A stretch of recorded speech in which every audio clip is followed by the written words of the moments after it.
Shipping in the Strait of Hormuz remains severely limited by both the Iranian and the US blockades. This is what movement through the waterway looks like at the moment. French shipping firm CMA-CGM has confirmed that one of its vessels was attacked on Tuesday. It says crew members of the San Antonio were injured and the ship was damaged. A handful of ships had managed to make it through the strait. Do we know what's going to happen to the rest who are waiting in the strait? It's very difficult to say. You said a handful have made it through. They have made it through very cautiously.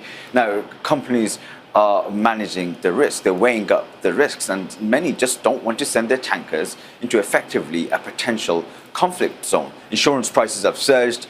Crews are uneasy. They're worried, and companies are weighing up the risk, whether it's worth it or not. And effectively, what we're seeing is a bottleneck at one of the world's most important energy choke points. So some ships are waiting, others are rerouting, and every delay, even by a day, has an impact on global energy supply chains.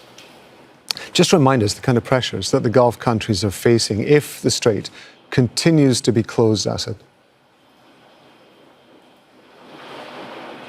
There is tremendous pressure on Gulf countries. Like some of them can absorb some the economic impacts, especially countries like Saudi Arabia, Qatar, and the UAE, who have large financial reserves, and some of them have alternative energy infrastructure to export their oil and gas. But even resilient economies can't sustain this because a fifth of the world's oil passes through those waters and a large amount of gas. But Saudi Arabia, for example, has managed to bypass this disruption by using its east-west pipeline to the Red Sea.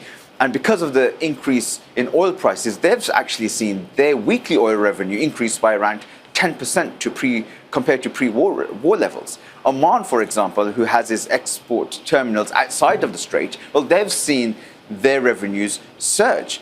But the countries that are in the weakest positions are like Kuwait, Bahrain, Qatar, and Iraq, who don't possess that alternative infrastructure to export their oil and gas. So they've seen their oil and gas revenues decline. But these countries are resilient, but even the most resilient economies are not designed to sustain this long term, especially when this global route, the most important global route where 1/5 of the world's oil passes through, is partially blocked. Asad, thank you very much indeed. That's Asad Baig talking to us there from Doha.